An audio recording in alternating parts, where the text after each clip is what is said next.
Retournons un peu en arrière dans le temps. Après avoir laissé Anakin et Padmé s'envoler dans leur cargo pour Maboul, le chevalier Jedi Obi-Wan Kenobi s'en est allé voir un de ses amis, un basilisque cuistot à 16 heures connu pour ses vastes connaissances et la qualité intergalactique de sa poutine.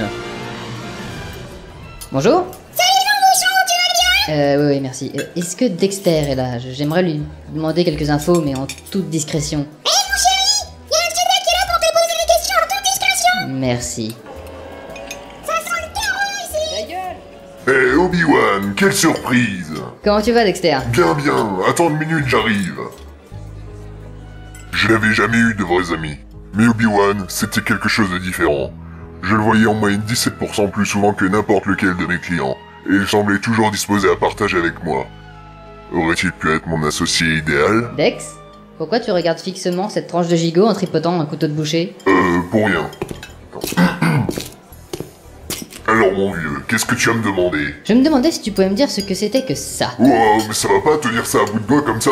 Pourquoi? C'est une flèche empoisonnée. Et alors, elle a servi maintenant? Tu veux parier? Excusez-moi, bel enfant. Oui, Bonjour, comment vous appelez-vous? princesse Aurore de Clatou. Tu es bien jolie, Aurore. Que fais-tu là? Eh bien mes parents, le roi et la reine, m'ont amené ici pour fêter mon 15e anniversaire. Dans un diner de Coruscant? Les gens viennent de très loin pour ma cuisine, Obi. Je ne sais pas trop pourquoi on est là. Ils avaient l'air de craindre quelque chose sur notre planète.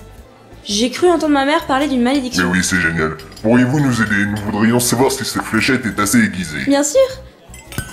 Oh mon Dieu, la malédiction s'est abattue malgré tous nos efforts. Ne vous en faites pas, mamie. Si l'on se fie à ce qu'a dit sa marraine, elle est seulement endormie et elle se réveillera dans 100 ans avec un beau prince à ses pieds. Mais en attendant, votre fille est au milieu du passage, hein. Pardon. Bon, allez, dépêchons-nous, nos frites vont refroidir. Pensez-vous qu'elle s'offusquera si je termine les siennes? On va pas les mettre au congélo pendant 100 ans non plus. Tu vois, c'est encore actif. En effet, je devrais peut-être la remettre dans sa plastique. Et est-ce que tu sais de quel type d'arme ça vient? C'est une arme des cloneurs de Kaminonos. Les cloneurs? Oui, très doués dans leur domaine. Mais il faut y mettre le prix, bien sûr. Ça ne dit rien, Kaminonos, c'est dans la République? Non, c'est dans la bordure extérieure. Tiens, voilà les coordonnées. Ok, je vais aller voir sur les archives Jedi. Merci, Dex. De rien. Et alors que mon ami s'en allait, je comprenais. J'étais seul dans ma croisade. Personne ne pourrait jamais me comprendre ou m'aider. Mes mains faisaient le travail de Dieu, et... Retournez bosser, chérie. Oh, faut vraiment que je retire ton modulateur vocal. Maître Kenobi s'envole donc vers la bibliothèque Jedi afin de rechercher la planète. Vous m'avez appelé, maître Cannabis. Oui, en effet, j'ai un souci avec les ordinateurs. Oui, je sais, ils sont assez lents. On vient de passer à Windows Vista. Ah, c'est pour ça que j'avais un écran bleu tout à l'heure. Mais non, c'est pas ça, je cherche une planète Kaminonos et elle apparaît pas. Et qu'est-ce que vous voulez que ça me foute? Eh bien, je me disais que vous pourriez m'expliquer le problème. Y a pas de problème. Si votre planète n'apparaît pas, c'est qu'elle n'existe pas. Oui, mais en fait, je sais qu'elle existe, j'ai un ami qui y a été. Je suis ravie de le savoir. Mais elle n'existe pas. Voilà. C'est débile ce que vous dites. Il n'y a pas de liste des employés de la bibliothèque dans l'ordinateur, ça veut pas dire que les employés n'existent pas. Bien sûr que si. Bien sûr que si, quoi. Bien sûr que si. S'il n'y a pas de liste des employés, les employés n'existent pas. Donc vous n'existez pas. En effet. Vous pouvez pas nier votre propre existence. Mais si.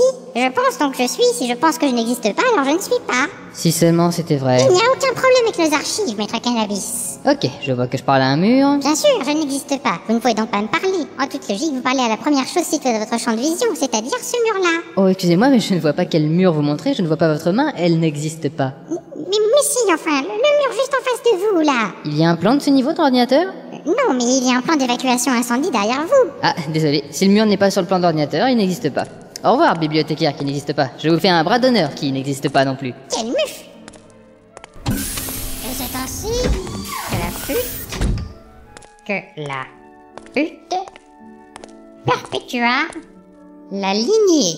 Oh, bonjour, maître Cannabis. Bonjour, maître Yoga, que faites-vous? Oh, je fais la dictée au jeune PS1. Évidemment. Dites, je viens de me prendre la tête avec l'autre grosse conne de bibliothécaire, là. Oh, Jean Castagnette. Non, la bibliothécaire. Oui, Jean Castagnette. Elle s'appelle Jo Castagnette? Non, Jean Casta est son prénom, Niette est son nom. Ah, ok. Maître Yoga? Oui? Comment on écrit le jeu de mots? Quel jeu de mots? Celui que vous venez de faire? Continuez à écrire depuis que Maître Cannabis est rentré, vous avez? Oui. Complètement con vous êtes, jeune PS1. Pas gagné votre enseignement né. Maître, vous êtes un peu dur avec le PS1, non? Apprendre, ils doivent. Bref, que voulez-vous? Oui, je me suis engueulé avec la bibliothécaire parce que je cherche une planète et elle n'apparaît pas dans les cartes. Mais comment, où chercher, savez-vous? Eh bien, un ami m'a donné les coordonnées. Pas pas bien, je ne comprends. Si les coordonnées vous avez, pourquoi ne pas directement y aller? Vous ne faites. Ok, ciao. Non, décidément pas gagné, cela est. Revenons de son orifice béant. Et c'est ainsi que Obi-Wan Kenobi, prenant son courage et surtout les commandes à deux mains, se rend aux coordonnées données par Dexter.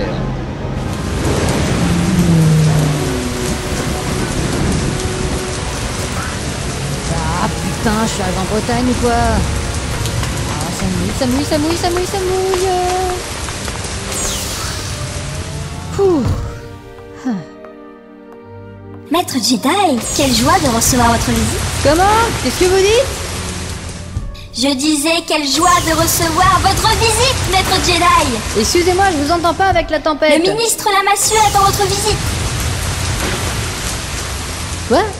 Le ministre Lamassu attend votre visite. Dites, ça vous dirait pas de parler un peu plus fort parce qu'avec la tempête, j'entends rien là. Et vous, ça vous dirait de bouger votre putain de cul de la cellule de détection de la porte automatique? Comment? Attendez, vous allez où? Vous voyez, si on s'éloigne de la porte automatique, c'est tout de suite facile. Je le savais. Vous disiez donc? Le Premier ministre Lamassu vous attend dans son bureau. Il m'attend? Bien sûr. Depuis plus de 10 ans, nous nous demandions si vous alliez finir par venir. Est-ce que vous voulez dire que depuis 10 ans, le ministre Lamassu prévoit chaque matin de me recevoir et passe sa journée derrière son bureau à attendre ma venue? Oui. Vous êtes une race de fonctionnaires, non? Ah, vous voilà, maître. Cannabis. Je suis ravi de vous voir, maître Cannabis. Et je suis heureux de vous annoncer que votre commande est dans les temps. Ah, j'espère qu'elle prend pas l'eau.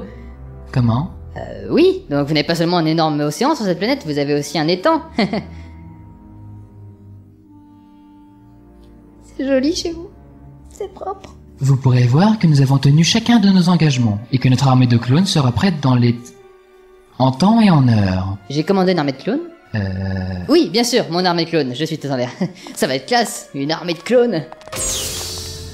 Vous verrez pendant votre passage en revue que nous avons donné notre meilleur travail.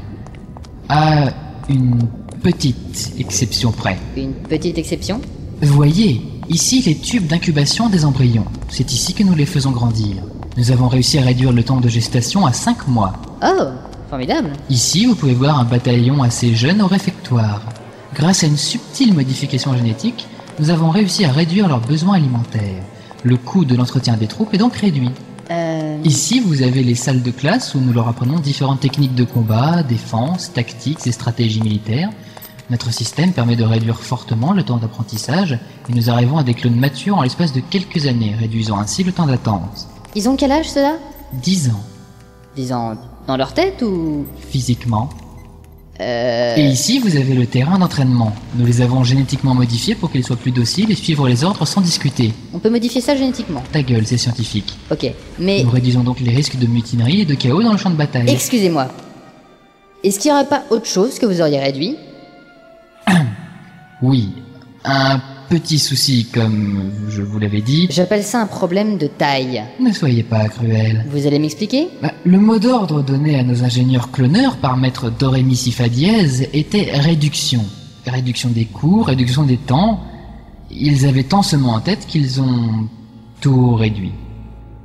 Combien? 1m30 pour le plus grand. 1m30? Ce n'est qu'un défaut mineur. Non, c'est une taille de mineur. À quoi ils vont nous servir des soldats qui peuvent pas dépasser la taille minimum pour accéder au Space Mountain? Nous en avons fait une force de nos clones. Ils sont petits et agiles sur le terrain, se glissent partout, se... Oh putain... L'armée de gnomes de la République... Vous avez dit que vous avez reçu les instructions de qui? Maître Dorémy Sifa Diez. Maître Dorémy Sifa Diez? Mais Maître Dorémy Sifa Diez est mort depuis plus de 10 ans dans la ferme qu'il avait achetée pour sa retraite au milieu de ses poules. Oh, je suis navré de l'entendre. Comment vont les poules? Très bien, je vous rassure. Fort bien. Mais ils ont pas l'air très actifs, ceux-là. Oui, je sais, mais là c'est leur entraînement à la belote. La belote? Oui, ce sont des soldats. Il faut bien qu'on leur apprenne à faire quelque chose quand ils ne vont pas se battre. Nous avons aussi un programme d'entraînement au go-go dancing pour nos clones gays. Vous voulez le voir? C'est pour ça que je suis là.